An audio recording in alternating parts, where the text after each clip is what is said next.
തമിഴ്നാട് ജനതയെ നമ്മൾ അഭിവാദ്യം ചെയ്യുന്നു. പശ്ചിമഘട്ട മേഖലയിൽ മരിച്ചിട്ടുള്ള നമ്മുടെ സഖാക്കളെ അഭിവാദ്യം ചെയ്യുന്നു. മാവോയിസ്റ്റ് പ്രവർത്തകന്റെ മരണവുമായി ബന്ധപ്പെട്ട് പ്രതിഷേധിച്ചതിന് മുൻ നക്സൽ നേതാവും പൊതുപ്രവർത്തകനുമായ ഗ്രോ വാസു അറസ്റ്റിൽ.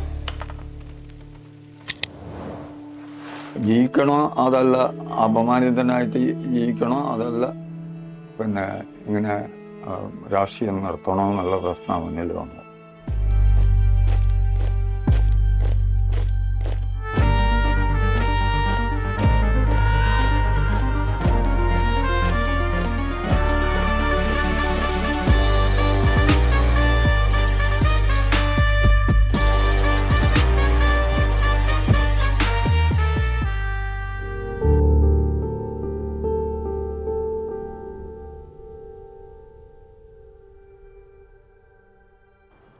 അയാളെങ്ങനെയൊക്കെയോ ഇങ്ങനെ തിരിച്ചു പിടിച്ച് രണ്ട് കൈയിലും ഇങ്ങനെ തിരിച്ചു പിടിച്ചിട്ട് വലിച്ചു. പിന്നെയും അങ്ങനെ പറിക്കാൻ വേണ്ടിയിട്ട് പരിശ്രമിച്ചു. മറ്റൊരു MSP-കാരൻ പറഞ്ഞ് ഏതാ ചോര വരുന്ന കാണുന്നില്ല. അവരുടെ ഇടയിലും മനുഷ്യന്മാരുണ്ടായിരുന്നു.